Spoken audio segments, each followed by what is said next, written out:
Hello అండి, అందరికీ నమస్కారం. Welcome back to my channel pure thoughts.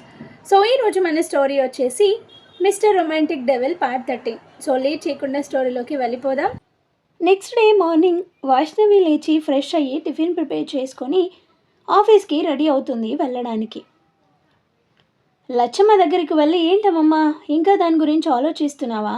అది కాకపోతే ఇంకోటి, ఎందుకు అంతలా ఫీల్ అవుతున్నావు అని అనగానే, సరే తల్లి, మళ్ళీ అంకుల్కి చెప్పాను వేరే సంబంధం చూడమని అంటుంది. దాంతో ఓకే అమ్మమ్మ, నువ్వు ఇంకా దాని గురించి ఏం ఆలోచించకు, అంకుల్ చూస్తాను అని చెప్పారు కదా, నేను ఆఫీస్కి వెళ్ళి వస్తాను, నువ్వు హ్యాపీగా రెస్ట్ తీసుకో అని చెప్పేసి అంటుంది వైష్ణవి. ఓకే అంటుంది లచ్చమ్మ. వెళ్తున్నప్పుడు వనజ అని పిలిస్తే తను ఇంకా రెడీ అవ్వలేదు. వస్తున్నాను 5 minutes అనింది వనజ. ఓకే వెయిట్ చేస్తాను రా అని. కానీ ఇంతలోపే చందు కూడా వచ్చి తన పక్కనే కూర్చున్నాడు. అప్పటికే వైష్ణవి ఆలోచిస్తూ ఉంది, ఎలా అడగాలి వివేక్ని అని చెప్పి. సో వైష్ణవి అలా ఆలోచిస్తూ ఉంటే చందు వచ్చి, ఏంటి వైషు ఆలోచిస్తున్నావు, నిన్న జరిగిన దాని గురించి ఆలోచిస్తున్నావా అని అడుగుతాడు. అలాంటిదేమీ లేదు చందు, కానీ వివేక్ సార్ అలా చేస్తాడంటావా అని అడగగానే, వాడేదో వాగేశాడు అని చెప్పి నువ్వు కూడా అంతే ఉన్నావేంటి వైషు? వివేక్ సార్ ఎందుకు అలా చేస్తారు? సార్కి ఏం అవసరం ఉందని చెప్పి అలా చేస్తారు? వాడంటే సార్ మీద కోపంతో సార్ని అందరూ అసహించుకునేలా చేయడం కోసమే మేబీ అలా నెగిటివ్ స్ప్రెడ్ చేస్తున్నాడేమో, ఎవరికి తెలుసు అని అంటాడు చందు. అంతే అంటావా అంటుంది వైష్ణవి. అంటే చందుకి తెలిసింది ఒకటే, వివేక్ సార్ చాలా మంచివారు, అందరికీ హెల్ప్ చేస్తారు, అలాగే మన వైష్ణవికి కూడా కాలేజ్లో హెల్ప్ చేశాడు, సో దానివల్ల క్రాంతి గ్రచ్ పెంచుకొని ఇలా చేస్తున్నాడు అని. సో అది మైండ్లో పెట్టుకొని అంతే ఉంటుంది, ఇంకేం లేదు అని చెప్పేసి అంటాడు వైష్ణవితో. ఇంతలో వనజ వచ్చి, ఏంటి ఏదో మాట్లాడుకుంటున్నారు నాకు తెలియకుండా అనగానే, అదేం లేదు నార్మల్గానే మాట్లాడుకుంటున్నాం, సరే పద లేట్ అవుతుంది అని ముగ్గురు కలిసి బయటకు వచ్చి ఆటో కోసం వెయిట్ చేస్తున్నారు. వనజ వైష్ణవి దగ్గరకు వచ్చి, ఏంటి ఈరోజు అడగాలని ప్రిపేర్ అయ్యావా అని అంటుంది నెమ్మదిగా. అవును ఖచ్చితంగా అడుగుతాను అంటుంది వైష్ణవి. ఏంటి గుసగుసలు అని చందు అనగానే, అప్పటికే చందుకి తెలియదు కదా, దాంతో ఇద్దరు సైలెంట్ అయిపోతారు. ఆ తర్వాత ఆటో రాగానే ముగ్గురు కలిసి ఆఫీస్కి స్టార్ట్ అవుతారు. ఆఫీస్ రాగానే చందు వనజ ఇద్దరు వాళ్ళ వర్క్కి వెళ్ళిపోతారు. వైష్ణవి మాత్రం సార్ని ఎలా అడగాల అని ఆలోచించుకుంటూ వివేక్ క్యాబిన్ దగ్గరికి వెళ్తుంది. మళ్ళీ ఎలాగోలా ధైర్యం చేసి డోర్ ఓపెన్ చేసి, మే ఐ కమెన్ సార్ అని అంటుంది. యా కమెన్ అంటాడు వివేక్. సో లోపలికి వెళ్తుంది వైష్ణవి. వెళ్ళగానే, ఈరోజు షెడ్యూల్ ప్రిపేర్ చేసావా అని అడుగుతాడు వివేక్. చేశాను సార్ అంటుంది వైష్ణవి చాలా సీరియస్గా చూస్తూ. వైష్ణవి అలా చూస్తుంటే వివేక్ చూసి, ఏంటి అలా తినేసేలా చూస్తున్నావు, అంత బాగున్నానా అంటాడు వివేక్. వివేక్ అలా అడగగానే వైష్ణవి వెంటనే కళ్ళు దించేస్తుంది. సార్ మీతో మాట్లాడొచ్చా అంటుంది. దేని గురించి అంటాడు. నా పెళ్లి చూపుల విషయం గురించి అంటుంది. నాతో మాట్లాడడానికి ఏముంటుంది అంటాడు వివేక్. మాట్లాడితేనే కదా సార్ తెలిసేది అంటుంది వైష్ణవి. లేదు నాకు ఇప్పుడు టైం లేదు, ఇప్పుడు ఒక కాల్ ఉంది, కాల్ తర్వాత మీటింగ్ ఉంది, ఫ్రీ అయ్యాక చెప్తాను అప్పుడు మాట్లాడు అంటాడు. వైష్ణవికి చాలా కోపం వస్తుంది, కావాలని చెప్తున్నాడు అని. సో దాంతో ఓకే సార్ అంటుంది. కాల్ మాట్లాడిన తర్వాత ఆఫ్టర్నూన్ టైంలో లంచ్ చేయడం కోసమని వివేక్ బాక్స్ ఓపెన్ చేస్తుంటే వైష్ణవి అక్కడే నిలబడుతుంది. ఏంటి అలా చూస్తున్నావు, నాకు దిష్టి తగులుతుంది, నువ్వు వెళ్ళి తినేసి రాపో అని వివేక్ అనగానే, ఓకే సార్ అని చెప్పి ఫాస్ట్గా తినేసి, ఒక్క 5 minutesలో తినేసి ఎలాగైనా వివేక్ సార్తో ఇప్పుడు మాట్లాడాలి, అడగాలి అని చెప్పేసి తొందరగా కంప్లీట్ చేసేసి వివేక్ క్యాబిన్కి వస్తుంది. అప్పటికే వివేక్ ఇంకా లంచ్ చేస్తూనే ఉన్నాడు. సో కంప్లీట్ అయ్యే వరకు చూస్తూ అక్కడే క్యాబిన్ బయట వెయిట్ చేస్తూ ఉంది వైష్ణవి. వివేక్ లంచ్ కంప్లీట్ అయిన తర్వాత లోపలికి వెళ్ళింది. ఏంటి అప్పుడే అయిపోయిందా, ఇంత తొందరగా వచ్చావు అని అడుగుతాడు వివేక్. అయిపోతేనే కదా సార్ వచ్చేది అంటుంది వైష్ణవి. ఈ వెటకారాలకి ఏమీ తక్కువ లేదు అంటాడు వివేక్. సారీ సార్ అని, సార్ మీతో మాట్లాడాలి, ఇప్పుడైనా ఒక 5 minutes టైం ఇస్తారా అని అడుగుతుంది. సరే ఏంటో చెప్పు, జస్ట్ 5 minutes మాత్రమే ఇస్తాను అంటాడు. ఓకే సార్ అంటుంది. నా పెళ్లి చూపులు ఎందుకు చెడగొట్టారు సార్ అని అడుగుతుంది. దాంతో వివేక్ ఒక్కసారిగా షాక్ అయి, వాట్ అంటాడు. ఏంటి సార్ నాకెలా తెలిసింది అని షాక్ అవుతున్నారా అని వైష్ణవి అనగానే, నేను నీకు నీకు తెలియడం ఏంటి, నేను షాక్ అవ్వడం ఏంటి, నేను పెళ్లి చూపులు చెడగొట్టానా అని అంటే దానికి షాక్ అవుతున్నాను అని అంటాడు వివేక్. బాగానే కవర్ చేస్తున్నారు అంటుంది వైష్ణవి. నేను కవర్ చేయడం ఏంటి అని అడిగాడు వివేక్. అదే సార్, పెళ్లి చూపులు చెడగొట్టేసి ఇప్పుడు నేను చెడగొట్టడం ఏంటి, ఏంటిదంతా అని బాగానే కవర్ చేస్తున్నారు అని అంటుంది వైష్ణవి. ఏ ఏం మాట్లాడుతున్నావు నువ్వు? నే పెళ్లి చూపులు ఎందుకు చెడగొడతాను, నాకేం అవసరం అంటాడు వివేక్. అదే సార్ నేను అడుగుతున్నా, మీకేం అవసరమని నా పెళ్లి చూపులు క్యాన్సిల్ చేయించారు అని వైష్ణవి గట్టిగా అడగగానే తెలిసిపోయింది, ఇంకా దాచడం కూడా వేస్ట్ అని చెప్పి అవును చెడగొట్టాను, అయితే ఏంటి ఇప్పుడు వివేక్ అంటాడు వివేక్ క్యాజువల్గా. అదేంటి సార్ అంత క్యాజువల్గా చెప్తున్నారు? నా పెళ్లి చూపులు చెడగొట్టిందే కాకుండా అవును అయితే ఏంటి అంటున్నారు? అసలు ఫస్ట్ చెప్పండి, ఎందుకు నా పెళ్లి చూపులు క్యాన్సిల్ చేయించారు మీరు అని అడుగుతుంది వైష్ణవి. వివేక్ అలా అడ్డంగా దొరికిపోయినందుకు ఏం చెప్పాలో అర్థం కాక, అసలు నేను చెడగొట్టానని నీకెవరు చెప్పారు అని అడుగుతాడు. ఎవరు చెప్తే ఏంటి సార్, మీరు క్యాన్సిల్ చేయించారా లేదా అని మళ్ళీ అడుగుతుంది. అవును చేయించాను అంటాడు. ఎందుకు అని అడుగుతుంది. ఎందుకు అంటే ఎందుకు లేదు అంటాడు. సార్ నేను చాలా సీరియస్గా మాట్లాడుతున్నాను, ఎందుకు చెడగొట్టారు చెప్పండి ప్లీజ్ అని అనగానే నేను సీరియస్గానే చెప్తున్నాను ఎందుకు లేదు అంటాడు వివేక్. దాంతో వైష్ణవికి చాలా కోపం వస్తుంది. అసలు ఏమనుకుంటున్నారు సార్ మీరు నా గురించి? రీజన్ లేకపోయినా నా మీద అరుస్తున్నారు, నా పర్సనల్ విషయాలలో ఇన్వాల్వ్ అయ్యి నా పెళ్లి చూపులు క్యాన్సిల్ చేశారు. అసలు మీకు ఏ రైట్ ఉందని ఇలా ఇవన్నీ చేస్తున్నారు? అవసరం లేదు సార్, ఇంకా నేను జాబ్ చేయదలుచుకోలేదు. మీకు కట్టాల్సింది 1 crore కదా, ఏదో ఒకటి చేసైనా మీ మనీ మీకు తిరిగి ఇచ్చేస్తాను, కానీ నేను ఇక్కడ మాత్రం జాబ్ చేయను అని అంటుంది వైష్ణవి.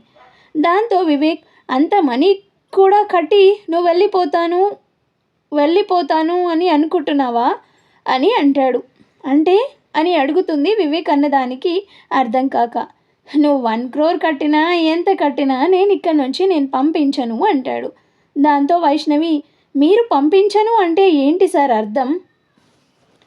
నా ఇష్టం సార్, జాబ్ చెయ్యాలా మానేయాలా అనేది నా ఇష్టం, పంపించాలా పంపించకపోవడం అనేది మీకు అవసరం లేదు కదా సార్.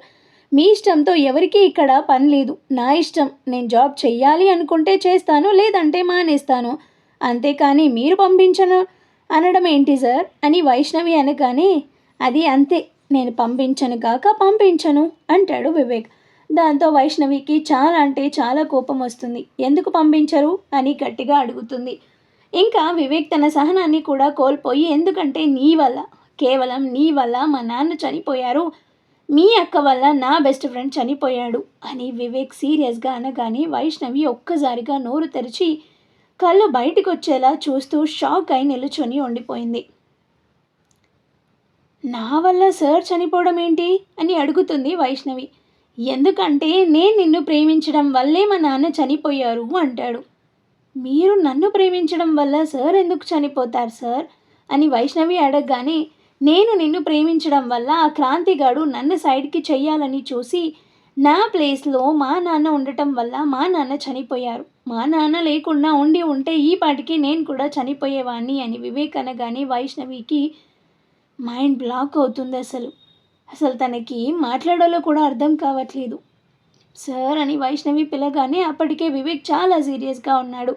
కళ్ళు రెడ్గా మారిపోయాయి, కళ్ళల్లో నీళ్లు కూడా తిరుగుతున్నాయి. వెంటనే వైష్ణవి దగ్గరకు వచ్చి, నిన్ను ఎంత ప్రేమించానో తెలుసా, ఫస్ట్ టైం చూసినప్పుడే ఎక్కడికి ఎక్కేసావని తన హార్ట్ మీద చేయి పెట్టి చూపిస్తాడు వైష్ణవికి. చాలా ప్రేమించాను, నువ్వు హ్యాపీగా ఉండాలి, నీకు నచ్చినట్టు నువ్వు ఉండాలి, ఎవరి కోసం భయపడి నువ్వు అలా ఇంట్లోనే ఉండకూడదు అని నీ ప్రాబ్లమ్స్ అన్నీ సాల్వ్ చేసి నువ్వు కాలేజ్కి వచ్చేలా చేశాను. నేను ఆ కాలేజ్లో జాయిన్ అయింది కూడా కేవలం నీ కోసమే, అది కూడా నీకు తెలుసు. కానీ ఆ క్రాంతిగాడు నిన్ను లవ్ చేశాడు, ఎలాగైనా నన్ను తప్పేస్తే వాడికి ప్రాబ్లం ఉండదు, నీతో కలిసిపోవచ్చు అని వాడు ప్లాన్ చేశాడు. అందుకే ఒకరోజు నా కార్లో బ్రేక్స్ ఫెయిల్ అయ్యేలా చేశాడు.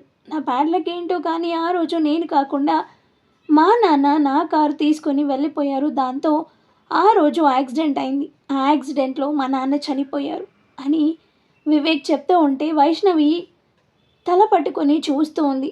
ఇంకా మీ అక్క అంటావా, ఇంట్లో పెళ్లి చేసుకుంటానని చెప్పి బయటకు వచ్చి నా ఫ్రెండ్ని చీట్ చేసి నా ఫ్రెండ్తో పాటు ఉంటూనే వేరే వాడితో మాట్లాడుతూ వేరే వాడితో కలిసి రూమ్లో అని ఆపేసి అది చూసిన నా ఫ్రెండ్ చేసుకొని ఇలా చనిపోయాడు కేవలం మీ అక్క వల్ల. మీ అక్కని ఎంత లవ్ చేశాడో తెలుసా, వాడు నేను చిన్నప్పటి నుంచి చాలా బెస్ట్ ఫ్రెండ్స్. మా అమ్మ నాన్నతోని కూడా మేమంతా కలిసి ఉండలేదు. ఎప్పుడు కూడా మేమిద్దరమే కలిసి ఉండి అమ్మా నాన్నలతో షేర్ చేసుకోలేని విషయాలు కూడా మేము మా ఇద్దరమే షేర్ చేసుకొని ఏ ప్రాబ్లమ్ ఉన్నా మేము సాల్వ్ చేసుకునేవాళ్ళం. ఎటు వెళ్ళినా కలిసే వెళ్ళేవాళ్ళం. ఏం చదివినా కలిసే చదువుకునేవాళ్ళం. ఏం తిన్నా కలిసే తినేవాళ్ళం. పడుకున్నా కలిసే పడుకునేవాళ్ళం. అలాంటిది మా ఇద్దరి లైఫ్‌లోకి మీ అక్క వచ్చి నన్ను వాడికి దూరం చేసింది. వాడి వెనకాల ఉన్న డబ్బుని చూసి అన్నీ ట్రాప్ చేసి వాడిని చీట్ చేసిందే కాకుండా వాడు తన లవ్‌లో ఉన్నప్పుడే తను వేరే వాళ్ళతో కాంటాక్ట్‌లో ఉండింది. ఆ విషయం నాకు తెలిసి మా ఫ్రెండ్‌కి చెప్పినా అస్సలు వినలేదు. ఎందుకంటే అంత పిచ్చి, అంత పిచ్చిగా, అంత ప్రాణంగా ప్రేమించాడు మీ అక్కని వాడు. అన్ని రోజులు కలిసే ఉన్న నన్ను కూడా మీ అక్క కోసం వదిలేస్తాడు. పై చదువులకి నేను యూఎస్ వెళ్తున్నానురా అన్నా కూడా వాడు కొంచెం కూడా బాధపడలేదు. ఎప్పుడూ నన్ను వదిలేసి ఉండలేదు కూడా. అలాంటిది నేను వెళ్తున్నాను అని చెప్పగానే వెళ్ళిపో అనేసి అన్నాడు. కానీ ఏ మాట మాట్లాడలేదు. నేను చెప్పినా కూడా వినలేదు. తను అలాంటి అమ్మాయి కాదు ఇలా అని చెప్పినా కూడా వినలేదు. ఆ తర్వాత కొన్ని రోజులకు మళ్ళీ వాడే కాల్ చేసి ఇలా అయింది. నాకు ఉండాలని లేదు అని చెప్పి ఫోన్ చేస్తే ఏం చేయాలో అర్థం కాక సరే నువ్వు ఫస్ట్ ఇక్కడికైతే రా. ఆ తర్వాత ఏం చేద్దామో ఆలోచిద్దాము అని చెప్పి టికెట్ బుక్ చేస్తాను అంటే ఓకే అని చెప్పేసి అన్నాడు. అదే వాడు నాతో మాట్లాడిన లాస్ట్ కాల్, లాస్ట్ మాట. ఆ తర్వాత వాడు లేడు. ఆ తర్వాత మీ అక్క మీద ఎంత కోపం వచ్చిందో తెలుసా? ఎక్కడెక్కడో వెతికించాను. అయినా తను ఎక్కడా దొరకలేదు. తను దొరక్కపోతుందా? తన ఫ్యామిలీ దొరక్కపోతుందా అని వెయిట్ చేస్తున్నాను. కానీ నా బ్యాడ్ లక్ ఏంటో కానీ తను నీ సిస్టర్ అవ్వడం, నేను నిన్ను లవ్ చేయడం అసలుకి ఎవరికీ చెప్పుకోలేని బాధ ఇది. నువ్వు అని చెప్పినప్పుడే నేను ఎంత ఫీల్ అయ్యా. నో అని చెప్పినప్పుడు నేను ఎంత ఫీల్ అయ్యానో తెలుసా? కానీ ఏ రోజైనా నా లవ్ యాక్సెప్ట్ చేయకపోతుందా నేను వెయిట్ చేస్తాననుకున్నాను. కానీ ఎప్పుడైతే మీ అక్కే నా ఫ్రెండ్‌ని చీట్ చేసిన అమ్మాయి అని తెలిసిందో అప్పుడు కూడా నీ మీద నాకు కోపం రాలేదు. నువ్వు తెలియనప్పుడు నీ మీద నేను పగ పెంచుకున్నాను. నా ఫ్రెండ్ చనిపోవడానికి కారణమైన ఫ్యామిలీ మీద నేను పగ పెంచుకున్నాను. కానీ ఎప్పుడైతే నువ్వు వాళ్ళ సిస్టర్ అని తెలిసిందో అప్పుడు తను చేసిన తప్పుకి నిన్నెందుకు శిక్షించాలి అనే ఉద్దేశంతో కూడా నేనేం అనుకోలేదు. కానీ తర్వాత ఎప్పుడైతే నేను నిన్ను లవ్ చేసిన కారణంగా మా నాన్న చనిపోయారో అనవసరంగా నేను లవ్ చేశానా నిన్ను అని అప్పుడు అనిపించింది. ఇప్పుడు మా మా అమ్మ ఆ సిచ్యువేషన్‌లో ఉండడానికి కూడా కారణం నేనే ఒకందుకు. నేను నిన్ను లవ్ చేయకపోయి ఉంటే క్రాంతిగాడు ఆ పని చేయకపోతే మా నాన్న చనిపోకపోతుండే. ఈరోజు మాతో పాటు ఉంటుండే. మా అమ్మ అలా అవ్వకపోతుండే. కానీ నిన్ను లవ్ చేసిన పాపానికి నువ్వు ఒప్పుకోలేదు. నా ఫ్రెండ్ చనిపోయాడు. దానికి రీజన్ మీ అక్కయ్య అని తెలిసినప్పుడు ఆ బాధ, ఇటు మా నాన్న చనిపోయాడు. అన్నీ, అన్ని బాధలు ఒకేసారి ఇక్కడ గుచ్చుకున్నాయి. ఎంతలా అంటే చెప్పలేను. లైఫ్‌లో ఇప్పటి వరకు ఎప్పుడు కూడా నేను అంతలా బాధపడింది లేదు. ఫస్ట్ టైం చాలా ఏడ్చాను. చాలా అంటే చాలా ఏడ్చాను. లేదు అటు నాన్న చనిపోయారు. అమ్మ అలా అయిపోయింది. అమ్మని చూసిన ప్రతిసారి అమ్మ అలా ఫీల్ అవుతూ కూర్చొని ఏం మాట్లాడకపోయిన ప్రతిసారి నేను ఎంత సఫర్ అయ్యానో దానికి కారణం నేనే అనుకొని నేను ఎంత టార్చర్ అనుభవిస్తున్నానో నాకే తెలుసు. అలాంటిది మేమింతలా మీ ఫ్యామిలీ వల్ల సఫర్ అవుతుంటే మీరు మాత్రం పెళ్లి చేసుకొని హ్యాపీగా ఉంటారు. మీ అక్క మాత్రం వేరే ఎవరితోనో వెళ్ళిపోయి తను హ్యాపీగా ఉంటుంది. నువ్వు పెళ్లి చేసుకొని నువ్వు వెళ్ళిపోయి నువ్వు హ్యాపీగా ఉంటావు అని వివేక్ మాట్లాడుతూ ఉంటే వైష్ణవి అసలు ఏం మాట్లాడలేకపోతుంది. సైలెంట్గా వివేక్ని చూస్తూ ఉంది. తన అక్క వల్ల ఇంత జరిగిందా అండ్ తన వల్ల అలా జరిగిందా అని బాధపడుతుంది. కానీ సార్ మిమ్మల్ని ఒకటి అడగాలి అంటుంది. ఏంటి అని సీరియస్గా అంటాడు. నన్ను లవ్ చేసిన పాపానికి మీ నాన్న చనిపోయారు అని మీరు అంటున్నారు కదా సార్. నన్ను లవ్ చేయమని నేను అడిగానా సార్ మిమ్మల్ని? మీరే వచ్చారు. నా కోసమే జాబ్లో జాయిన్ అయ్యాను అని చెప్పారు. మీరే నాకు ప్రపోజ్ చేశారు. అన్నీ మీరే చేసి అదేదో నా వల్ల జరిగినట్టు ఇప్పుడు నన్ను బ్లేమ్ చేస్తున్నారు ఎందుకు సార్ అని అడుగుతుంది. నిన్ను బ్లేమ్ చేయడం కాదు. నిన్ను లవ్ చేయడం వల్లనే కదా క్రాంతిగాడు అలా చేసి మా నాన్న చనిపోయాడు అని వివేక్ మళ్ళీ అడగగానే ఇప్పుడున్న సిచ్యువేషన్‌లో వైష్ణవి ఏం చెప్పినా వివేక్ వినడు అని అయితే ఇప్పుడు నన్నేం చేయమంటారు సార్ అని అడుగుతుంది వైష్ణవి. నువ్వు ఇక్కడే జాబ్ చేయాలి. నువ్వు ఎక్కడికి వెళ్ళడానికి వీల్లేదు. మీ అక్క దొరికే వరకు కూడా నువ్వు ఇక్కడే జాబ్ చేయాలి. మీ అక్క దొరకాలి. తన వల్ల నా ఫ్రెండ్ ఎంత బాధ అనుభవించాడో ఆ బాధ మీ అక్క కూడా అనుభవించాలి.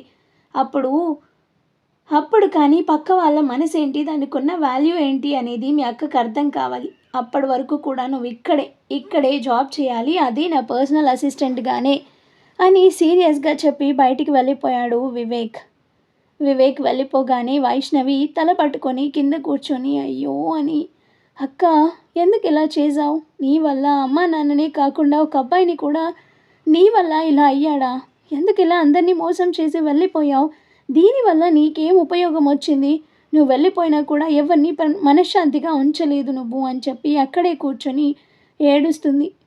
నిన్ను ప్రేమించడం వల్లనే మా నాన్న చనిపోయారు అన్న ఒకే మాట తన మైండ్లో మళ్ళీ మళ్ళీ రిపీట్ అవుతుంది.